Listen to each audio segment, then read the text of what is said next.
देखें, जहां भी चुनाव हो रहा है वहां स्पष्ट रूप से नजर आ रहा है जनता के बीच उत्साह है और जनता भारतीय जनता पार्टी को वोट दे रही है, साफ नजर आ रहा है। लेकिन जहां तक बात है इस इंडी गठबंधन की, इस घमंडिया गठबंधन की, तो इस घमंडिया गठबंधन ने कुछ नहीं किया। यहां समाजवादी पार्टी और कांग्रेस का अलायंस है उत्तर प्रदेश के अंदर, वो सबको नजर आ रहा है किस प्रकार से समाजवादी पार्टी के द्वारा मुजफ्फरनगर दंगे कराए गए थे, किस प्रकार से समाजवादी पार्टी के द्वारा जिस प्रकार से अयोध्या में निहत्थे राम भक्तों पर गोलियां बरसाई गई थी, राम भक्तों के माथे में गोलियां मार मार कर समाजवादी पार्टी के शासन के दौरान उन्हें सरयू जी में डुबोने का कार्य किया गया था, ये सबने देखा था। ये बहुत दुखद बात है, इस प्रकार का कार्य इन्हें नहीं करना चाहिए था, लेकिन इन्होंने किया और राम भक्त इन्हें माफ नहीं करेंगे, सनातनी इन्हें माफ नहीं करेंगे, प्रत्येक व्यक्ति इन्हें माफ नहीं करेगा। और जिस प्रकार से भारतीय जनता पार्टी की बात है, हम सबका साथ सबका विकास की बात करने वाले लोग हैं, ये एक वर्ग का साथ और एक वर्ग का विकास की बात करने वाले लोग हैं। हम हर वर्ग के हित की बात करते हैं, जय जवान जय किसान जय विज्ञान और जय अनुसंधान की हम बात करते हैं, हम वन नेशन वन इलेक्शन की बात करते हैं,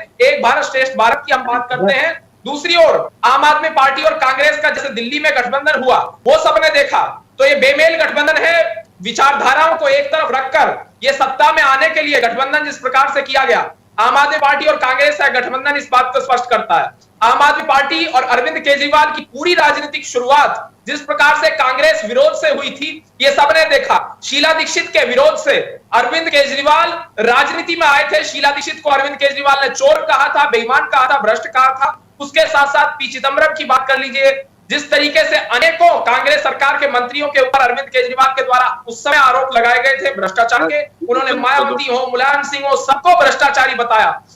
कपिल सिब्बल को भ्रष्टाचारी बताया, अनेकों इनके मंत्रियों को भ्रष्टाचारी बताया। लेकिन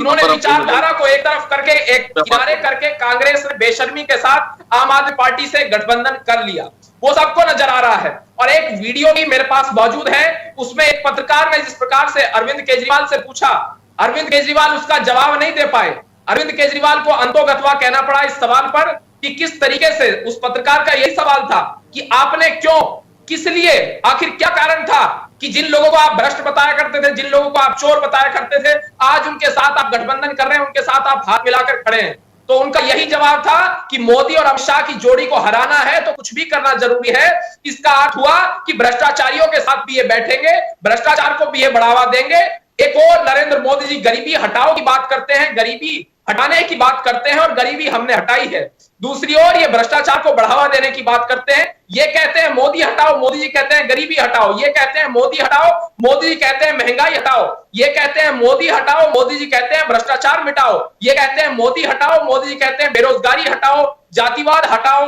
राजनीति से परिवारवाद हटाओ। और जिस तरीके से भारतीय जनता पार्टी निरंतर जनता के लिए कार्य कर रही है, जनसेवा का कार्य कर रही है, ये सब लोगों ने 10 साल का हमारा कामकाज देखा है और जनता स्पष्ट रूप से इसे जानती है। हमने आयुष्मान भारत की बात की, उज्ज्वला योजना हमने चलाई, सौभाग्य योजना हमने चलाई, मुद्रा योजना हमने चलाई, बेनामी संपत्ति एक्ट की हमने बात की, नोटबंदी से लेकर जीएसटी तक की बात की जा सकती है। जनधन योजना की आप बात कर लीजिए, जनधन योजना हमारे द्वारा चलाई गई, जनधन खाते हमने खुलवाए। पहले नोट घिसा करते थे नीचे तक जाने में, ये इनके प्रधानमंत्री कहा करते थे, लेकिन अब जहां जिस व्यक्ति तक पहुंचना चाहिए उसके खाते में सीधा पैसा पहुंचता है, लाभार्थी तक सीधा पैसा पहुंचता है, बिचौलियों को हमने समाप्त करने का काम किया। ये जनता